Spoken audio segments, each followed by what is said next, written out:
دیارە با بڵێن حکومەتی بەریتانیا لە سیاسەتی یاخود لە مێژووی سیاسەتی کورد جێدەستی دیار بە تایبەتی لە سەردەمی مەلیک مەحمووددا تایبەت بەم بابەتە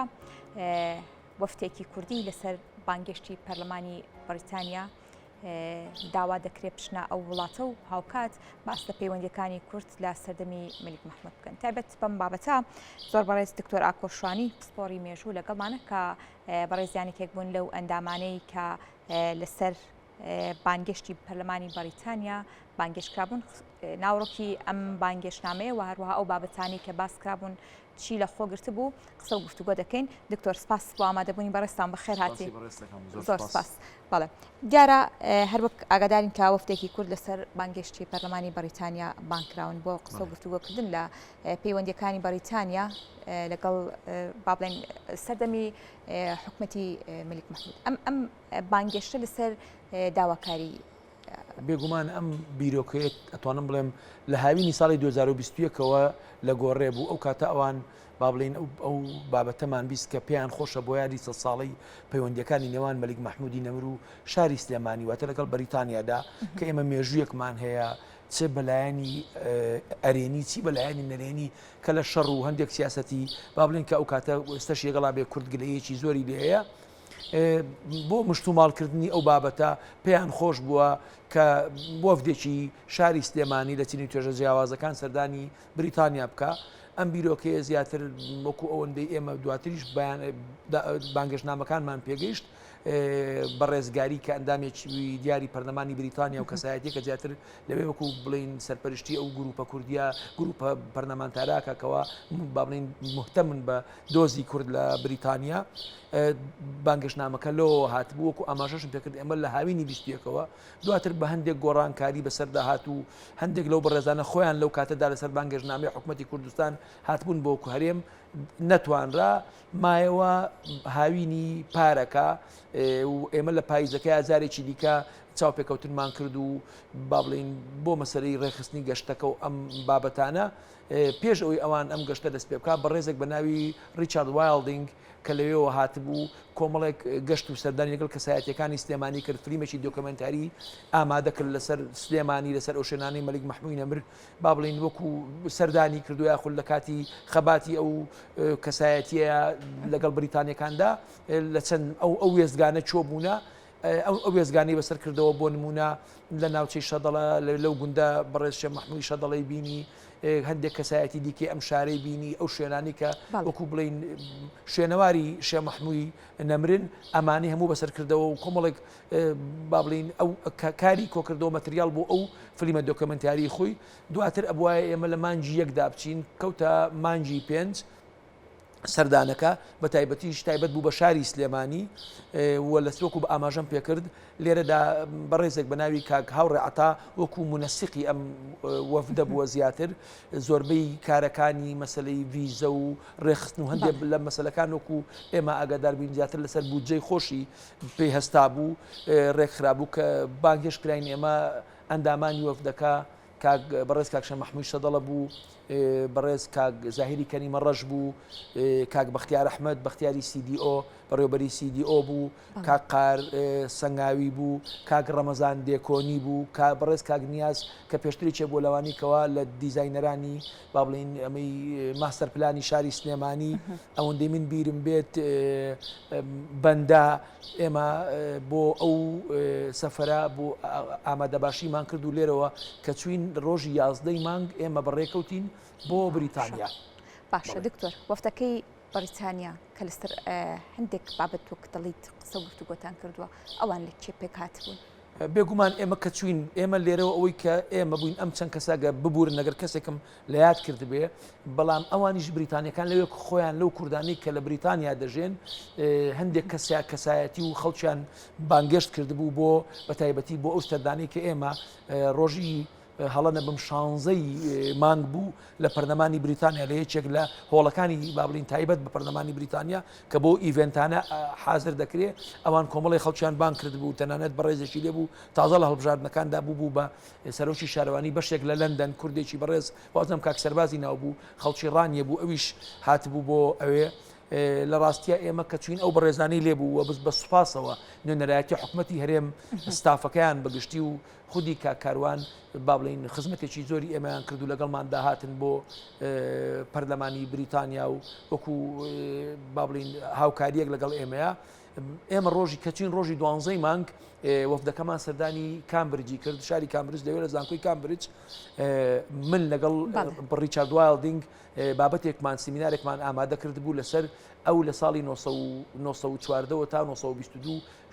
مەلیک مەحمود و بریتانیا پەیوەندەکانیان چۆن بووە دواتر من لە 22 تا 56 تا کۆچی دوایی مەلیک مەحمود پەیوەندەکانی بریتانیا و شێخ مەحموود چۆن بووە بێگومان ئەو لە دیدی خۆیەوە وەک بریتانیەک ئێمە لە دیدی خۆمانەوە وەکو کوردێک ئەنی بەلامانەوە مەبەست بووە کە لەوێ بە تایبەتی ئەکادمی و خەڵکی خوێنەواری بریتانی هەندێک وێنە هەیە لە کتێب و یادداشتەکانی ئەواندا سەبارەت بە کورد بەگشتی و خودی مەلیک مەحمود بە تایبەتی ڕاستی بکەین و قسەیەکمانە بێ کە دیدی کورد بۆ ئەو پەیوەندیانە چۆن بووەوە ئێمە ئەو گلەیانەمان چییان ئەو نەحەقیانە چێ کە بەرامبەر بە کەسایەتێکی دیاری وەکو مەلیک مەحمود کراوە من زۆرم لەلا مەبەست بووە لەوێ ئەوە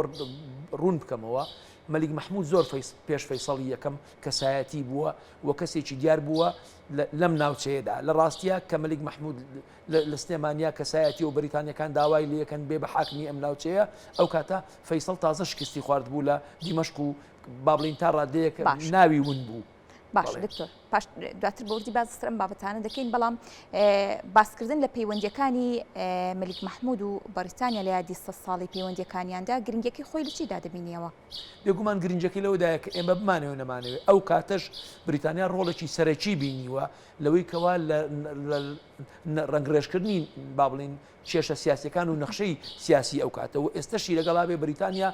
ئەشێ ئەو ڕۆڵی ئەو کاتی بەو زەقیە نەمابێ بەڵام ڕۆڵی کەم نەبووتەوە لە زۆر مەسەلەکە ئەوان خۆشیان دەست پێشخەر بوونە بۆ ئەوی کەوا ئەم پەیوەندیانە ئێمە مشت و ماڵێک بکەینەوە بەلاشمانەوە گرنگ بووە کە ئێمە لەوێ بۆ نمونە ئەوان کە ویستویانە خەڵکی ئەم ناوچەیە بزان دیدی ئێمە ئێستا بۆ بەریتانیا چۆنە مەسەلەن خەڵک چۆن لە بەریتانیا ئەڕوانیان لەو سیاسەتە ئەڕوانێ کە ئەوان بەرامبەر بە سلێمانی کردویانە بۆ نمونە کاک شێخ مەحموود شەدەڵ لەوێ بە ئاشکرا باسی لۆ کرد کە بریتانیەکان لە کاتی داڵدەدانی شێخ مەحمووە چۆن پەلەماری ناوچەی شەدەڵە و بەری مەرگە و دۆڵی جافەتیاندا و گوندەکەیان سوتاندووە و لە ئاکامیەوەی کە ئەوان ئامادە نەبوونە پشتگیری شێخ مەحموود نەکەن و پشت بکەنە شێخ مەحموود مەسەلەن کە ئەوان بەوە ڕازی نەبوونە مەسەن بۆ نمونە زۆر شتی کە لەو بابەتانەوە کە ئێمە بەلامانەوە گرنگ بووە من هەتا لە بابەتەکەشدا ئاماژەم بۆ کرد کە ئەو قسانەی من ئەیکەم لەسەر لەو سەرچاوانەوەیە کە دیدێکی ئێمە وەکو کورد بۆ ئەو پەیوەندیە دەخاتە ڕوو چۆن ئەو بەڕێزەی دیکە ڕیچارد باسی تێڕوانینی بەریتانیاکە بۆ دۆزی کورد ئێمەش وەکو خۆمان حەقی ئەومانەیە باس لەوە بکەین کە بەریتانیا لە ڕاستیدا وەکو بەشەر نەهاتۆتە ناوچەی ئێمە خودی مەلیک مەحموود خۆی بە نامەی ڕسمی بانگێشتی کردوون کە بێنە ئەم ناوچەیەوە ئەو لە دوای 1950 بڕای بۆ کەوا کورد دەبێ پشتیوانی چۆکو بەریتانیا هەبێ ئەگەر بوێ بگا بە شتێ دوای ئەوەی بە تەواوی ڕەشبین بۆ لەوەی کە عوسمانیەکان بتوانن هیچ بۆ کورد بکەن یاخود هیچ نیاز پاچێکیان بەرامبەر بە کورد بەگشتی و بنەماڵی مەلیک مەحموود نەمر هەبێت. باشە دکتۆر قسەکردن لەسەر ئەم پەیوەندیانە چ کاریگەری لەسەر پەیوەندیەکانی ئێستەی هەرێمی کوردستان و بەریتان دەبێت؟ بێگومان پێم وانە بەریتانیەکان ئێستش لەوانەیە ئێمە لە زۆر وێستگایە لە دوای ساڵی 2023مان بەوە کرد بێ کە سیاسەتی بەریتانیا لە زۆر شتا لەگەڵ سیاسەتی ئەمریکادا یەک دەگرێتەوە سەبارەت بە ئاراستەکانیان نەک بۆ کوردستان ئەم پارچەی کوردستان بۆ عێراقیش و بۆ ناوچەکەش دەبرەوە بمانەوە نەمانەوە ئێمە ناتوانین بڵین سیاسەتی بەریتانیا لێرەدا کورتی هێناوە یاخود سیاسەتی بەریتانیا لێرەدا وەک جاران ڕۆڵی نەماوە بۆیە بە ئەوان کە لە ڕاستیاوەکم نامەژەم پێکرد دەست پێشخەری خۆیان بووە کە ئەم حاڵەتە هاتۆتە پێشەوە بێگومان ئەوان بەلایەنەوە گرینگە بۆ نمونە کورد چۆن لەو پەیوەندیە دەڕوانێت چکە من ڕۆژی حەفدەیمان لە ڕۆیال ئەسترۆنۆمیکەڵ سۆسایەتی کە یەکێکە لە پەیمانگەکانی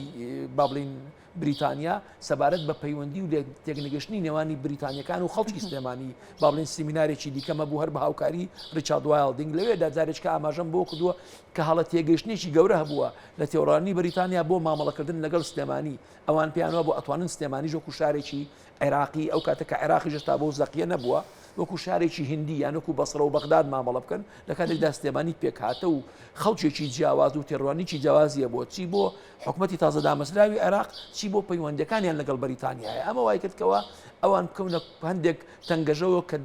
ئاراستەی پەیوەندەکانی بە شێوازێک برد کە نە بە دڵی کورد بوو نە لە بەرژەوەندی بەریتانیادا بوو. ینی ئێمە لێرە ئەومان مەبەست بوو بەریتانیەکانیش کە تانانەت ئەو ڕۆژش کە ئێمەیان بانگش کرد بوو بۆ ئیڤنتەی کە لە پەرلەماندا کرا لە یەکێک لە هۆڵەکانی سەر بە پەرلەمان خۆیان ئەویان بەلاوە گرنگ بوو بۆیە کۆمەڵێک لەو کوردانەی کە لە بەریتانیا ئەژێن ئەوانیشان بان کرد بوو بە هەمان شێوە بە یەکەوە وەکو ئێوارە با بڵین بەسەرکردنەوەیەک هەندێک کەسایەتیان بان کرد بوو کە بەڕاستی ئەوانیش زۆریان پێخۆش بوو ئێمەش من بەش بە حاڵی خۆم زۆرم بەلاوە خۆش بوو کە بۆ نمونە کوڕەکەی ئەدمۆنس لەوێ هی و مستەر هیومان بینی مەسەرەن کە ئەویش زۆری بەلاوە خۆش بوو کە کورت هاتووە قسە لەواکەن و زۆر شتمان بۆ باسەکرد لەسەر ئەوەی کەوا مەسەرەن بۆ نمونە باوکی بە ڕێزی کاتی خۆی چۆن لە کوردی ڕوانی ویان ئەو گلەیانی ئێمە لە ئەدمۆنزمان هەبووە چی بووە کوڕزایەکی نۆئێلی لێبوو مێجەر نۆئێل کە لای کورد تا ئێستاش بە پیاوێکی زۆر با بڵێن ڕێزدار و خۆشەویستی کورد باسەکرێ کە با بڵێن جولیان کچێکی بە تەمەنی هاملتنی لێبوو کە خاوەنی کتێبی دڕۆدن کوردستانە ڕێگایەک لە کوردستان ئەوەی ڕێگای هاملتن جانێت ئەویش مەسەرەن خۆی و با بڵێن کوڕەکەشی هاتبوون کە کوڕ ئەوەکو بە قسەکانی خۆیان دیار بوو ئێستا لە زانکۆی سۆران و ناوچەی ڕەواندز لەو ناوچەیە هاوکاری باشیانەکە ئەنی بەڕاستی ئەو کاتە ئەمانە بۆ ئێمە خۆش بوو مەسەرەن کە ئەمان بینی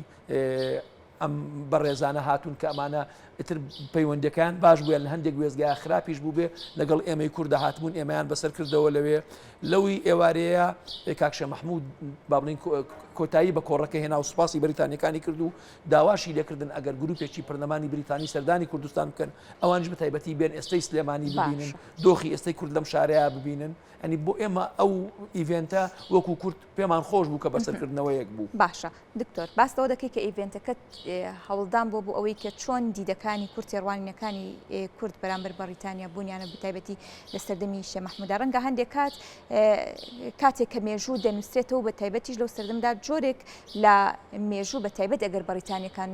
نووسی بێتیانەوە هەڵە تێگەیشتێک بەرامبەر بە کورتە بوو بێ کاتێک کە لەم دیدارەدا تێڕوانینەکانی کورد و ڕوونکردنەوەکان هەبوو ئەمە چی ئیزافەیەک دەخاتە سەر لاپەڕی مێژوو جارێکی دیکە بەڕێز ئێمە بۆ پەیوەندی لە نووسینەکانی ئەوە ئێمە دوو جۆر نووسینی ئەوان نەندێکیان یاداشتی ئەو ئەفسەرە سیاسیانن کە لە بەریتانیا بوونە مێجەرسۆن لە بەریتانی بوون و لە کوردستان بوونە مێجەرسۆنە مێجەر نۆئێلا مەسەرەن هاملتنە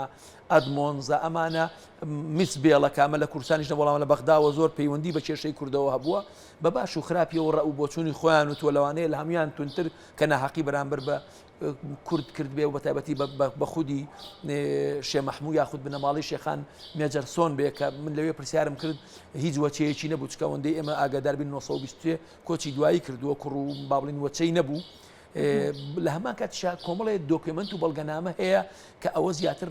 بۆچوونی فەرمی حکوومەتی بەریتانیایە ئەوە هەندێکی با بڵین لە کتێبەکانی دکتۆر کەماڵ مەسەر و زۆر بە ڕێزی دیکە لەم ساڵانەیە بڵاوکراونەتەوە کراون بە کوردی و هەندێکی تا ئێستا کەڵێن تۆپ سکرێت کە زۆر نهێنیە و نەمان بینیوە ئەوان ڕابۆچوونی خۆیان هەیە مەسەن بۆ نمونە هەندێکیان پێیان وایە کە ناحەقی بەرامبەر بە کورد کراوە هەندێکیان بە پێیان وایە کەوا مەسەرەن لەوانەیە بەو پەڕی ئەوەی کە ڕووقایمی و وتبێتیان کەوا کورد دواکەوتووەویان هی ئەوە نییە کە دەوڵەتی هەبێ من کە زۆر ئەوە پێمەوت نەمود ئەگەر وجدانتان هەبێ شێخ مەحموود و بۆ نمونە عەبدولعەزیزی کوڕی سعود ئەو کاتە کە هەموو هاوکاریەکتان کردووە کامەیان تێگەشتوتر بوونە لە دنیا کامەیان هەموو بنەماکانی سەرکردیان تێدا بووە کەچی دواتر ئێوە بەرژەوەندەکان و کۆمەڵە مەسایلی دیکەوا کردو کە ئێوە شێخ مەحموود نەبەر مەلیک مەحموود بە ئاوارەیی بنێرن بۆ هندستان بەڵام هەموو با بڵین نەرمنوانێک بەرامبەر بە عەبدولعەزیز سعود بکەن بۆی کەوا دوایی بێ بە ئەمیری سعودیەی ئێستا و ئەو دەوڵەتەی بۆ دروستکەن ینی ئەوە هەندێکیان بەرژەوەندیە لەوانەیە لە ڕاستیدا ئێمە وەکو وەفدەکە و لێرەش کە کاک هاوڕێعتا ئەوی چلوشتانی کە ئاماژەی پێکرد کە ئێمە وەکو مەسەلەی سیاسی ناچین ئەوەی زۆر زار پێڵەن وەفدێکی با بڵین شارەکەیان وەفدێکی ملی وەکو ئەوە لەوانەیە کاوڵیان داوە بۆن من ئەو کەسایەتیانەی کە دێن کە نوێنەرایەتی با بڵێ هەندێک چینی و توێژی جیاواز بکەن و با بڵین دیاریکراوی وەفدەکەش لەوانەیە لە زیاتر لە سەلاحێتی ئەو بەریتانیا خۆیدا بوو بە مەسەرەن زۆر فراوان نەکرابێ بابەتەکە ئەوها بوو من پێشم وایە بە هەموو لایەنێکەوە توانیمانە مەسەرەن لەوێ ئەگەر بکرێ ئەوەندەی بۆمانەکرێ کۆمەڵک ڕاستیە سەبارەت بە خەباتی کەسایەتێکی گەوری وەکو مەلیک مەحموود و با بڵین ئاستی شاری سلێمانی چ ئەو کاتە و چی ئێستاش وەکو وشیاری سیاسی بۆ بریتانیەکان ڕوون بکەینەوە. بەڵێ سپاس بۆ بەڕێستان سپاسی. زۆر سپاس بۆ دکتۆرا کۆشوانی پسپۆڕی مێژوو کا بەڕێزیان و کۆندامی وەفتی کورد لەسەر بانگشتی پەرلەمانی بەریتانیا سەردانی بەریتانیا کردبوو. دووبارە سپاس بۆ بەڕێستان.